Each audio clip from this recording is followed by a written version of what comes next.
We want to go international. We want to be able to take our boys from where they're from and show them that the world is bigger. That's why we go on exposure trips and we take them to these different places to introduce them to people, places, things that they normally don't have access to. But our goal is to get them international.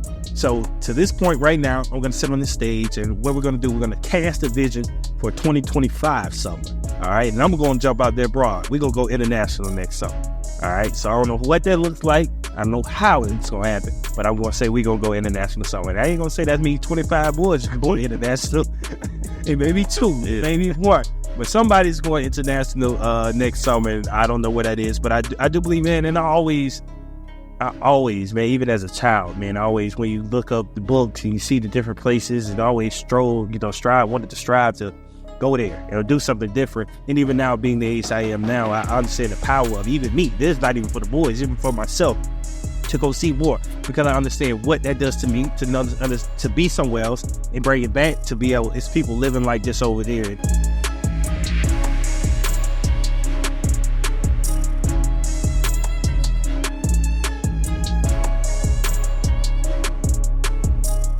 Welcome, world. Welcome, family, to another episode of the EL2A Podcast. I'm your host, Jamie Gilmore. To right, we got Mr. Military Man, Mr. Myles. How you feeling today, bro? Feeling ecstatic. Ooh, his brother's talking ecstatic. Okay. To see where we're Rockster guy. Oh, to the right here, we got the Rocket. Mr. Eddie Rock at the highest of 7 hills. How you feeling today, bro? Happy. See, we went down on the level. We went from ecstatic to happy. I'm elated to be I'm elated to be here today. Man, what wonderful time right now, man. We've gone through summer, and we're coming to an end. But before we get there, let's start. I want to start here today. Make sure you like, subscribe, and comment. All right, whatever you do, stop, pause. Make sure you like, subscribe, and comment. As you're watching this, I'm pretty sure you watched our video last week with the boys. They did a wonderful job on the podcast, man. They were able to get some insight to our youth. If you haven't watched it, go back and watch that last episode, but I'm pretty sure all of you watched it. But just, again, back to that, a wonderful time right now. If you remember, and it's crazy, y'all. It seemed like it was just yesterday, but just, I guess, how many weeks? 6 weeks ago, we just were in Indian Rock Beach, and we did a podcast, and we talked about how the summer was going to go. And now we're sitting here about to do a recap and talk about how the summer went, just how fast time flies. And it's just crazy to think that we're able to, I guess time flies when you're having fun. And everything goes by fast. I've had a great summer, I'm pretty sure I have, but I kind of want to spin it around and just get your perspective, man. If you could think back to Indian Rock and you think to now, you think about at this point, the 7 weeks that we've been through the summer program. I want you to put one word to it. And then I want you to explain why you chose that word. I know that's hard. What I'm trying to get y'all to do. But just think of one word that if you can identify that describes the whole summer, think of that one word, and then tell me why you chose that word. Start with you, Brother Myles. I'll say challenges. Okay. Challenges. I like it. And the reason why is because change is challenging. So during the summer, we have a lot of the boys that they're getting ready to go. Some of them getting ready to go to high school. So there's a different level, so you say, like expectation upon them, or just a higher standard. So some of them I talked to personally and told them that I'm holding them to a higher standard, so that they understood why I'm being harder on them than the other young men. Some of them come up and ask me, but that's why, because especially with them getting ready to go to high school, it's a new environment. All the distractions that go in with being a high schooler, especially as a student athlete as well, really just making sure that they're mentally prepared for this next step. It's one of the last big steps before you now consider an adult. So, really just putting as much on them as possible without, shattering their confidence or their sense of self-belief. So, really, I would say that kind of sums it up. And then with a lot of the newer kids that we have, newer boys, it's their first summer. So for them, it's different between having an hour with us in ASC and then now you're with us for several hours throughout the day and it's throughout the week. So it comes with a learning curve, if you will. So all in all, I say challenging, and challenging does not always mean a negative thing. It's, again, change is challenging. You're trying to defeat old habits, rid old patterns and everything, and it is a condensed time period.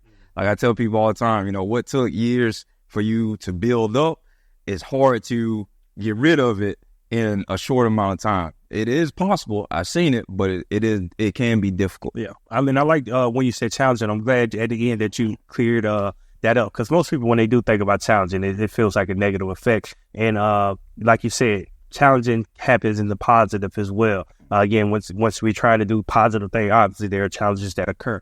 I kind of want to know, so specifically for you, if you can identify, because you identified the challenge within the boys, if there's one specific like challenge, if one specific interaction with a boy, or just throughout this summer for you, if there's one specific you could pinpoint and just talk about it a little bit, what would it be? I'd say the challenge of being a young leader. I mean, yes, that is what it is we do, but leadership is different for each individual. They have their own unique styles. Sometimes learning what your leadership style is can be the biggest challenge. You can know all day that you have leadership qualities or abilities, but what does that look like for you? What's the best leadership style possible for you? And yeah, you can look to other people for inspiration and different things like that, and I welcome that. Even my leadership style, it's a culmination of different leaders that I've looked up to all throughout my life. I'm a sum of all these puzzle pieces. So really just getting that individual, that mentee to understand that, hey, look, be a sponge, soak up and absorb, a little bit of everybody that you're around when they have qualities that, align with you, or that you feel can help you go to that next level. So just be more observant, really seek out those leadership qualities that you may want to graft upon yourself, or maybe give you a different perspective, but you need to keep your eyes open. So that's what I told them, and I see them doing that. I see them looking and paying attention, and then they'll even come up and ask me about certain things and say, well, what about this? What about that? So I know the gears are turning. So I mean, he's being challenged right now with some things, especially with separating himself from his peers before he was handed the leadership role. But now that he has it, I tell him all the time that novelty wears off quick when you're a leader. A lot of people want to be a leader, but the truth of it is not that glamorous all the time. So what do you do in those moments when it's not cute, when it's not fun, it doesn't feel very rewarding?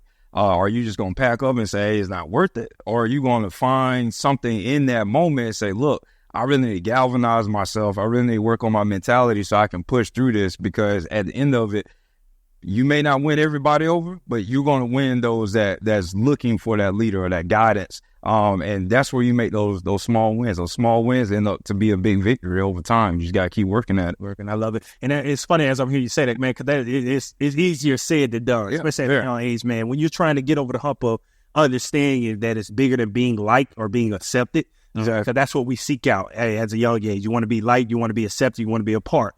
And once you figure out that one person or the couple people that figure out that I'm going to create my own path, or I'm going to do the hard things, or I'm going to I'm not going to go with just because that's what everybody else doing, that's when the leaders are born. And obviously but that's hard. You know what I mean? That's a hard thing to do. And so I remember even for myself, the challenge at the time, being a kid and thinking back on some of the things I was doing just to fit in, you know what I mean? Even when it came back, think back like sagging your clothes. I was there for like a cultural thing, but it's like I used to sag just because. I remember I would wear a belt to school and take my belt off on the bus, you know what I mean? When I got away from, just to be cool, you know what I mean? Little stupid stuff like that. But again, that's so, I say that to say I understand, you know what I mean, the mindset that most of these young boys are in, because I was there. Yeah. And I think that's what makes us good at what we do, just that relatability of being able to do it. But I'm going to pass it over to Roxa. If you had one word to put it to and describe why you chose that word.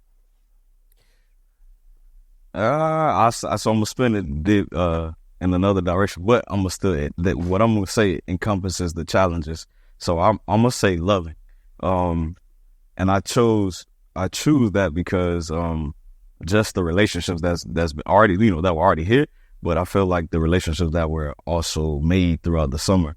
The challenging part of it is when you get new boys or you get young men that have grown, they've gotten older, so you don't know the way that they think.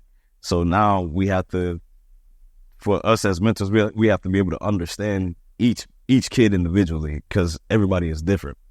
And I think we did a great job of understanding each each young man that we mentored, and then now we're able to build on that relationship and the love that was in connection at the same time to cater to each one differently. So we could go across all 25 boys right now, and for each one we can say we can touch on a point of what they needed to grow on, to be better in the future for the next school year, or as a student, or as a child. The relationship again that had been built, the bond, I'll say the bond that's been built, and I speak, for me specifically, is, it was good because my son was there too. So it was good so that, one, everybody can see, and because I say it all the time, bro, the way that I mentor, I father the same way. So if I speak to you in one way, in a certain manner, I'm going to speak to my son in the same manner. And I think being able to show that love and understanding the same way that I show my own kids, I think by them being able to see, like, oh no, Mr. Eddie talking to Q the same way that he talking to us. So they were able to understand me as well as a mentor. And then when I said certain things that may have been challenging for them in a manner, in a sense, go get on the court, or let's do these wall sits or push-ups because they did something wrong, they were able to accept what I was saying and understand, and they understood that, okay, this is just how it is, and this is just who he is, but he's coming from a good place. And I think overall, throughout, with all the boys, we were able just to find something unique about each one.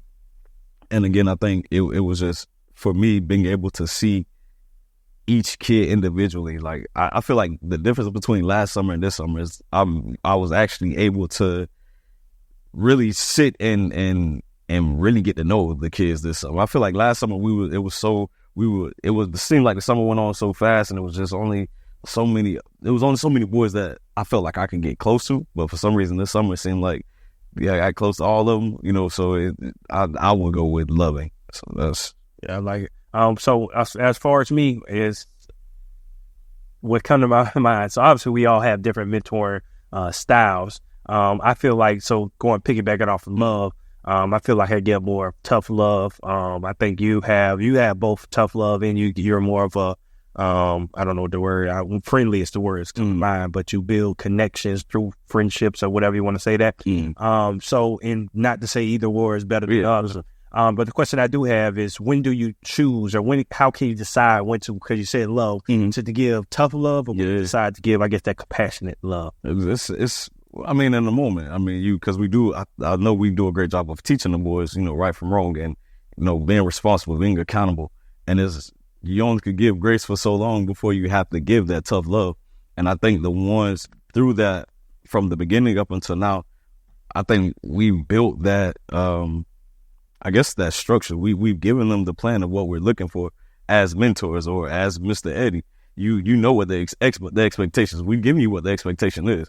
Now, I'll give you grace here and there, but going forward, you have to be able to accept what's coming, or how I come to you the way that I do, especially if it's in a tough situation.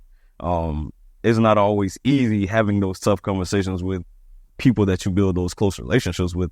But as a leader, we talked about, the kids becoming leaders. There are times, as I've gotten older, there are times where I had to separate myself from that friend to be that leader, because there are always going to be those tough conversations that have to be had in order for me to, if I truly love you, I'm going to tell you how I truly feel, whether it's me smiling in your face or me yelling at you. But if you know you're wrong, or if you know you're doing something that you shouldn't be doing, or could be better, you're not doing it to the expectation that we're looking for, I have to be able to understand that you're coming from a good place. And I have to, I love you for being the person that you are, to deliver that to me the way that you are. And then that's when we come back the next day and you see the kids, man, like nothing ever happened the day before, because they understood at that point in time that what Mr. Eddie delivered yesterday, and that whether it was yelling or screaming, whatever the case is, they know that was just all through love, the way that they got it. And so for a parent, at home, or maybe for a teacher in the classroom, this could be both y'all, have to be you, in that same scenario, because I think this is really good. If a teacher at home or a parent in the classroom are dealing with the same thing, a child that comes in one day, gives me a problem, some days is good, just one of those, I don't really want to say problem child, because I think problem is changing the way you view this child. But how can a teacher or a parent go about the same thing when to give a child that same thing? You get what I'm saying? So just because, from a mentor standpoint, for somebody that's been mentoring for 4 years, or for the years that you have been, you become an expert, or you know how to deal with these kids. And I think it's our duties to be able to give the game back to the parents and back to the teachers, you know what I mean? To be able to say, this was worked for us. Again, so when you put it into their seat, so if you're a teacher in the classroom and you're trying to manage a room of 30 kids at one time, how do you think is the best way for them to display love? You know what I mean? Well, I think, and Mr. Myles probably be even better with explaining it, but those expectations, and I think, we all big on it, but that's something that you touched on from the beginning. You set those expectations at the beginning of the school year or at an early stage in your child's life of what you expect.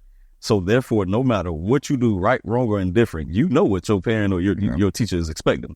And then at any time that you fall beneath that expectation, you have to be willing to be accountable for your actions. Right. And then I think through those expectations and that understanding that when you explain, because if nothing else, you only know what you know. So if you explain to your classroom or to your child of why after you yell or after you say something that they may not like, I think they have a more understanding of why Mr. Eddie was yelling or why my teacher was yelling at me. I definitely caught myself more times than none this year after I made, and then for lack of better reasons, after I scream or get onto one of the kids, I found myself, without even thinking, it was like muscle memory. I'll say something to them, I'll get on them, and then before I know it, as they're walking out the door, before they go do the next activity, whatever the case may be, I'm explaining to them why I just said what I said and why I did it the way that I did. Because you did something, and if I don't hold you accountable for whatever it was that you did, then that's gonna persist and it's gonna get worse and worse. So it's being able to, again, give that expectation, but also be able to explain why you're yelling, why you're so upset, and then that helps them understand. They have to be able to break that down. Like, okay, that I did do this, and this is why my teacher or my mom is upset with me. You know what I'm saying? So, and they're smart enough to decipher that. And again, I think that's a win-win for both parties. I would say, break it down in the several steps. The first step is to actively listen to the child. And when I say that, I know sometimes people will throw a red flag, like, why am I listening to my child? Well, you listening not necessarily to do everything that they're saying, but through that listening, you can understand where the pain comes from, where the chaos may be coming from, why the kid is acting a certain way. Then once you understand that, it tailors the way that you communicate to that child. Then once you able to communicate effectively to that child, you set up benchmarks. Say, okay, reasonable benchmarks. Let me add that, because a lot of times people want to go 0 to 100 with these kids, and it's like, again, what's taking years to develop. You can't just snap your fingers and snatch it out of them. That's trained, learned behavior. So now you have to sit there and set up reasonable benchmarks so that you're constantly pushing this child up. You're empowering them. As you're going up, you set a new floor. So now once you move up, that child should know that I can't go beneath this anymore, because like I always tell them, when you know better, you do better. So as you're moving up, you're also moving that base. And what you end up doing now, your ceiling is way up here, but the floor, the base is also so very high. Now, even on a bad day, like what we talking about before the cameras came on, the young man said he had an attitude that day. Another one of his brothers came up trying to do a little too much. He said, listen, I'm not in the place right now to deal with this. Give me a moment. Like, give me my space. That's what we're talking about. Mm-hmm. His base, because he was mad. You can see it all over his body, everything else. But look how high his base is. So now that's the most he's willing to do when he's in an angered state. That's how you have to keep moving and just moving that goalpost in a positive way. It's not to keep catching a child or making a child feel like they're never good enough. But that's why on that last part, the question is, well, how do you deal with that child that on some days is good, some days is bad? Well, on those bad days, that's when, okay, you sit there and allow them a little bit of maneuver room so that they then understand within themselves, okay, I'm going too far. I need to stop myself, or I need to chill. Because if you instantly jump on them every time they start to move a little bit out, they're always going to be, that's their crutch. Their crutch is always somebody catching them before it gets too much. That's not reality. People not always going to be around to catch you before you set off. So now you give them breathing room. let them maneuver. Then, to your point, once they exceed that, that's when you step in and you effectively communicate and say, all right, what happened? Let's take it from the top. Okay. When you start feeling like you was getting ready to go through your basement, your floor, why did you not stop and think? Why did you not take pause a little bit? Then you let them explain why. Then you say, hey, look, you know that's not the standard. That's not what we're doing. We can't go back.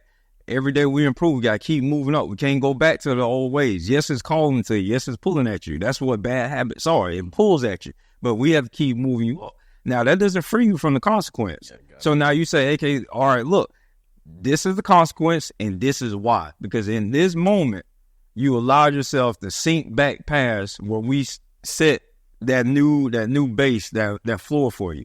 And now they're understanding. They're like, all right, I don't want to bring myself back down. I got to keep moving up. Yeah. And so it's all through that effective communication. And you really got to understand a child, man. Like I said, these things are trained. It's environmental. It's just experience, all these different things. You can't just think you can snatch it out of a kid. Yeah. You got to take your time with them. You touched a good point too that I don't think should be missed is acknowledging the little wins. And we said that you got to be able to take they stuff. It's funny, bro. Today we were talking about, I was saying how one of them was talking trash about me on this selling one property. And then one of the other boys is like, it's okay, Mr. Eddie, little steps. Little steps, you'll get from 1 to 10. So I was like, even in that manner though, so they understand that, you see me? So they can understand for us, so they can understand for themselves. But if we don't, as parents, as teachers, as mentors, if we don't give them credit when it's due, and when they do change their behavior, when they do make good grades, that kid is going to feel like nothing I do is ever good for you. Because every time you say something to me, it's only when I do bad. You never acknowledge those little things. And I know for a fact, man, through PT, that's one thing that I love at the end. You went directly to each boy and you were able to tell them, how they progress from week to week. And if that's more motivation for a kid than anything. You got kids coming up to the top. So, Mr. Eddie, watch me do 2 push-ups. You feel me? But they couldn't, from week 1, they couldn't do 8 push-ups. Now you're doing 2 to 10 push-ups. So, I'm proud of you because you didn't do it. So, even in their head, you got to be able to still build them up. They're kids, bro. Yeah. They're kids. And then, the final thing I add to that is when you tell a child, you give them your word and you say, look, this is what it is. You have to hold to it. You have to hold to it. I remind them every single day, anytime it's an issue there, I remind them of the promises I gave them because they have to understand the power of keeping your word. And then that's what reinforces that standard. Because now like I asked them, what did Mr. Myles promise you? Right? You want to improve? I'm going to help you improve. I didn't promise that it was going to be easy. I didn't promise it's going to feel comfortable. I didn't say any of that. I promised I would help you improve. So now when I'm coming at you and I'm saying certain things, I'm getting onto you, I'm challenging you, I'm pushing you, remember the promise I made you.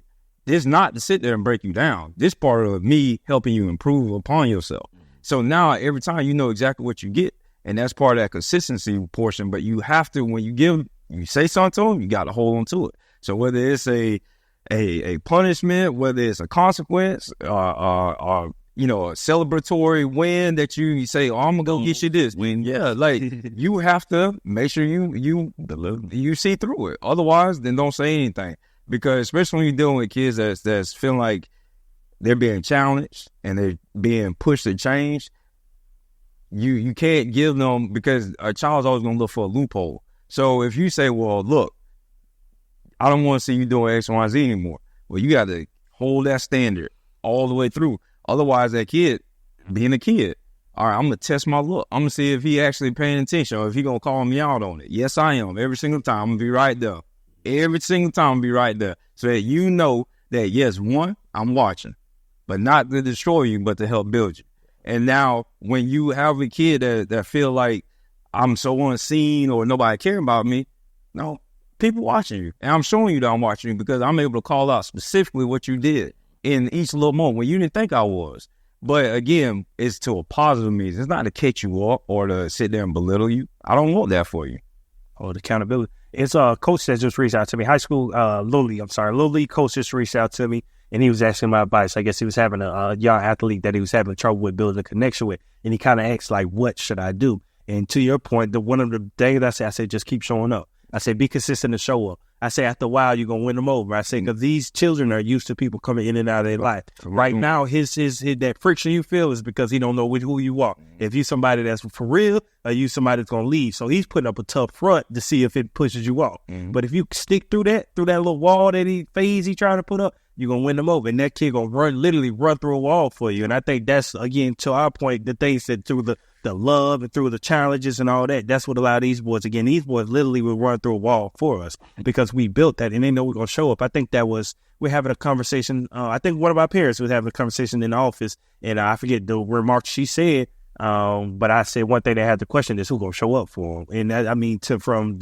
the birth of what we're doing to now, it's always been the same. We showed up, man, when we have to the ward assembly, to the parent conference meetings, to all these different things, we're going to show up. But that's what builds these students up to feel loved and to feel, through the child, just to be there for you. And even going back to that classroom, it's the same thing. I think so many times, especially now, I feel like we've gotten to that like, who wants to be here? Like most people don't want to show up, and it can be felt when they do show up. It's like, really, when you're going to be here. And you know what I'm saying? And I think when we get back to that, everybody being there and being their best selves, that's going to create the environment. So I love that. So I do want to turn it to, I want to turn it to what I was going to go to, not the challenges, but the best trips. So I want to talk about the trips. I want to talk about which one's your favorite trip, and I kind of kicked this off because I was already thinking about it. Your favorite trip of the summer. Just you can pick one. You got like two. I don't want to dim you down to one, but I kind of do. I said two because I want to pick two. But anywho, the two that I want to talk about are, I don't know if the ones that stick out to me the most is archery. The archery deal we did. I really like that one. I think because it was different. You know what I mean? Even for myself, I haven't been introduced to that world, and to see the boys in the different atmosphere, being cut different, owning your greatness, I think that's what we all about. So that really stuck out to me. And just the things that they learn, like those are real life skills. You get what I'm saying? That I always thought about being able to get dropped into to a jungle and being able to find your way out. There's something powerful about that. Powerful being literally in the middle of nowhere and be comfortable with that. I'm gonna make it home. I think that comes with so much confidence. So I really love that. And the second one, the situation went down to Orlando with ABAM, whatever. Bam. I'm thinking about the other fellas. I'm tripping. Bam, Black Architects in the Making. I'm tripping. But that experience with them. So one thing about me, the architecture world, I never saw myself in it, but I always was fascinated. So I love sports. I always was fascinated with like the drawings, the blueprints, and the buildings, and being able to see something flat and see something like that. Always fascinated me. So that was a wonderful experience. And the boys really were interested in that, seeing them go room to room and be able to build that thing. So those two, experiences for me, for those reasons, just being different, something we haven't done before, being introduced them to those different worlds. That really was two of the highlights for me. What y'all thinking? Yeah, I mean, I'm about to steal your two. But the reason being is because also for me, coming from the military, to see the boys out there doing land navigation, they're out in the woods, learning how to orient themselves and everything else, doing first aid, all these types of things. These are skills that once learned, they stick with you. And it's so important because you never know. Like the one gentleman that was there doing the lifesaver course or the medical course, he was saying, he was giving an example about how he was in a car accident and how, he had this super bad fracture that was literally coming out of the skin, like all this type of stuff, and how because of his background working in the ER he used to, how he kind of knew how to just kind of manage himself. And to me, that's big because that's the first thing we taught, in CLS in the military. If you get wounded, anything else, if you can, you patch yourself up because, your other teammates, they're out there doing what they're doing. And obviously, it's not a perfect example or like a blend, but still like that level of independence being taught. I love that. And, quite frankly, unfortunately, a lot of our community don't go out and do those types of things. They ain't out there camping or learning land nav and archery. So to see them, as to your point, doing something new, gaining a new level of independence and being aware that, hey, look, I can sit here and navigate the wild and be okay. Like that was big. And then BAM as well, just because, at least for me, I didn't know any Black architects, me personally. And to see them engaging in the activities and using their brain and in a constructive way, in the most literal sense, like how do I take this from square one to building something? You know, I love seeing kids engage like that because, you know, once you really you encourage and you empower that critical thinking, you know, and a kid really understand, like, look, if I really look at something, analyze it from every angle, I can figure this out. And those are life lessons. So even though, yes, a practical exercise or a guided exercise, this, that, and the other, it's the life lessons that's tucked behind that knowledge. So I would definitely say those two were you know, stellar in my opinion. The rest of them were good, but those two just stood out the most. Yeah. No, I'm gonna definitely go with Bam. Real estate, got to. But not really with Bam, it was more so being able to, there were so many words and the terminology, the lingo that was, you know, that was thrown out there that, you know, they don't know. They just never heard it before. Nobody ever brought that to their attention to be an architect, football player, doctor, lawyer. That's the normal language but then the vocabulary that they use at home. So, but when they started, you know, I know how to build this, or, you know, they do Legos, but they don't say being, you know, building Legos equate to architect, you know what I'm saying, in a literal sense from, you know, kid to adulthood. But being able just to see and be able to, we were able to, that experience at BAM, we went to last week, the canning for small sliders. Yeah. We were able to go to the canning, so they basically dropped the top of the building down on the structure. Those boys were able to look at them. So I was able, you know, that was the architecture, and we seen the guy in the crane that just sat there, and they was like, what he just sitting there for? But when we found out, we started talking about how much money he made, you know, within the whole part of building and architecture, so to speak. Like we were able to tie, you know, that trip, that experience to real life to get them to understand, like, bro, you could do it too and make good money at it. So that's one thing with BAM. But I don't know, maybe just the mentor, the way that I mentor, bro. There's nothing better than to see young men control chaos. I think that's what we've been saying. Seeing them when we go on the trip to Fort Lauderdale last week, down at the pool, where, oh my God, it was crazy. Boys being boys, you know what I'm saying? And you could literally see them being happy. And I know growing up as a kid, when I was every time I got away from my parents, one of the best feelings in the world, because I can let my hair down and I can just be me and not be judged and just be a boy and know that I'm okay.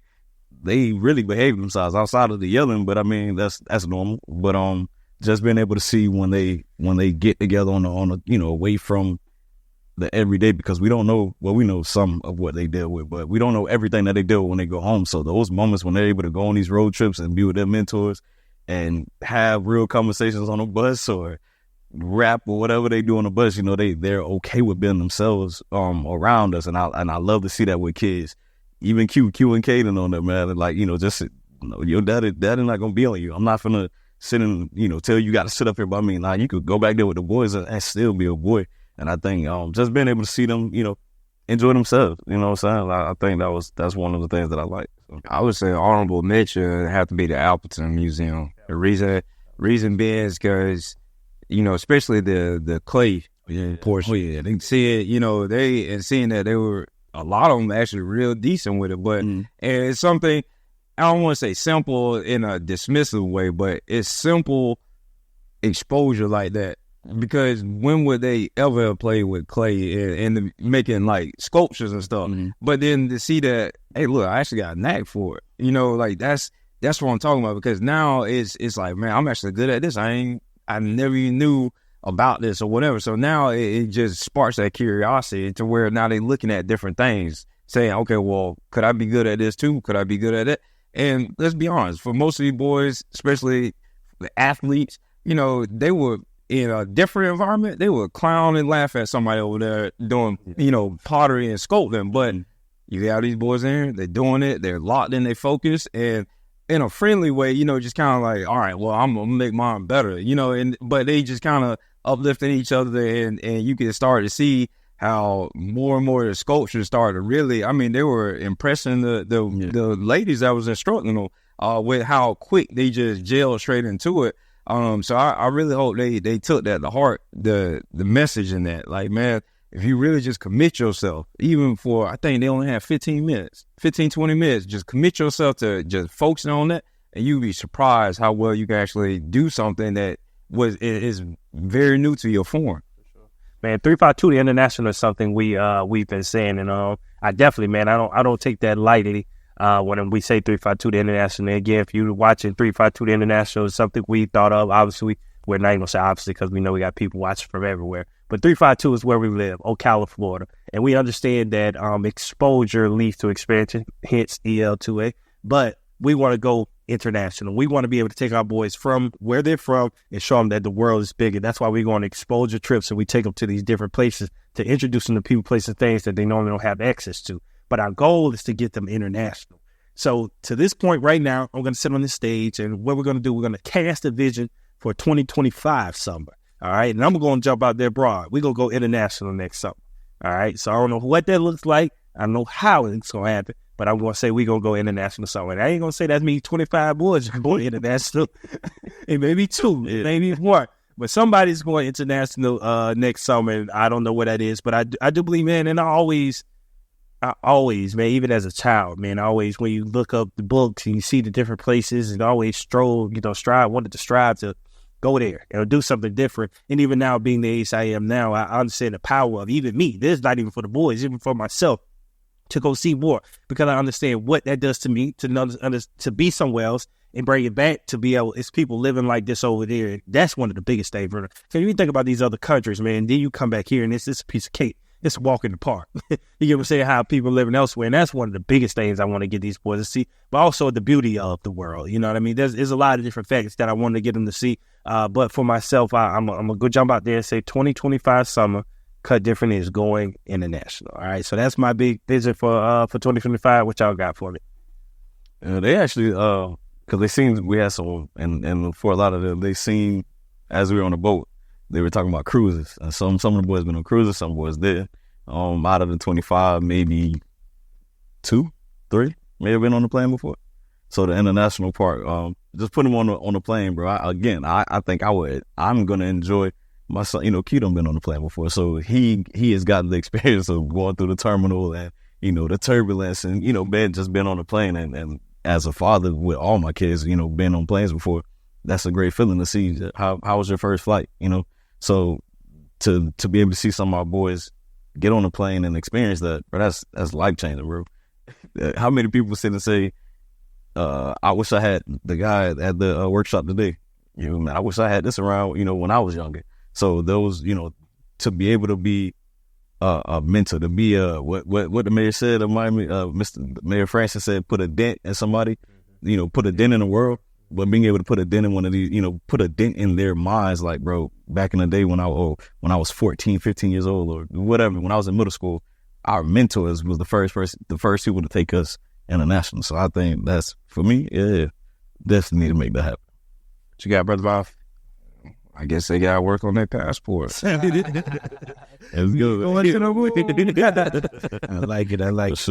International. So, as we see here today, we're recording this, and this podcast will be out on July 25th on Thursday. In the night after that, it's going to be the biggest night in the city. So everybody, I know as you're watching this, July 26th, you got to be there. If you're not, we're going to put a link in here. You still have the opportunity. So if you're watching this on July 25th on Thursday when it released, you still have an opportunity to scroll down, click that button, and go get your ticket. I'm telling you, this is going to be the biggest night in the city. On July 26th, we're having our summer banquet at the Church of Hope at 7 p.m. on July 26th. All right, so the information you need is going to be in the link.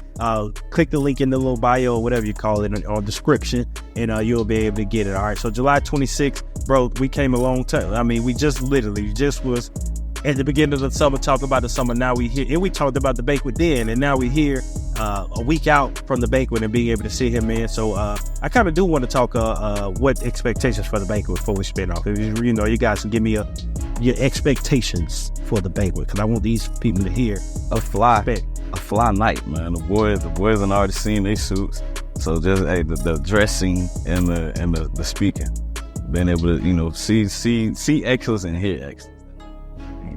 What you got, brother Myles? I would say the unique opportunity to bond and show engagement to a group of young boys that you may have not had an opportunity to before. I mean, to me, that's the whole point of the night. We talk so much about community to the boys and to the community about the boys, but it's a night where everybody can congregate together and really showcase what community is all about.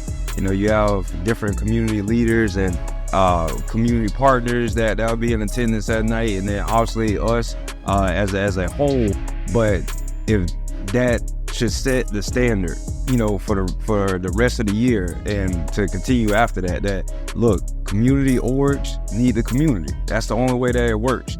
And we have to embrace our community organizations, our community partners, and really uplift them, empower them because of the mission that they own and those that they impact and that they come across. All right, so July 26th, all right, is the biggest night of the summer, all right? Communities coming together. We're going to bridge the gap. We're going to show that on this night that we all can be under one roof having a great time. We're just a small part, that we're trying to fix when it comes to the problems that lie within our community. We are tackling one issue, and we understand that there's a lot of other great people out there trying to tackle other issues. But on this night, we're going to celebrate the young men of Kut Different for the things they've been doing for the past 8 weeks in the summer program. It's going to be a night of excellence. You're going to see young men looking great. You're going to see young men being able to effectively communicate themselves, and young men that just have confidence. That's one of the biggest things you can have in this world, just show up with confidence, and you're going to see that on this night. But one thing it's going to do, it's going to start on this night, and then you're going to see a lot of other young men that see what these young men are doing. And then that's going to rub off on them. They're going to say, I want to be a part of that. How can I do that? How can I be able to get on the stage with that confidence? But it all starts on July 26th. Again, so we're going to have some city leaders in there. We're going to be in there, and it's going to be a night of excellence. So make sure you be there on July 26th at Church of Hope at 7 p.m. Y'all like that? Nah, just playing. But nah, man, for real, July 26th, make sure you're in the house. All right, stop what you're doing right now. Like, subscribe, and comment. All right, stop what you're doing. Like, subscribe, comment. Leave some comments in the section. Like, there's no reason to watch these comments. Like, subscribe. I mean, we shouldn't have to tell you guys all this. Spread the love. Make sure you like and subscribe, comment. All right, anything before we get off, fellas? Yeah. Just on that note, just remember, there's always cost anything to support or to empower your community, but it will always cost you everything if you allow it to decline. So just do your part. Which gave a Malcolm X quote or something. You guys stay to rock it. He made it. We're going to leave on that one.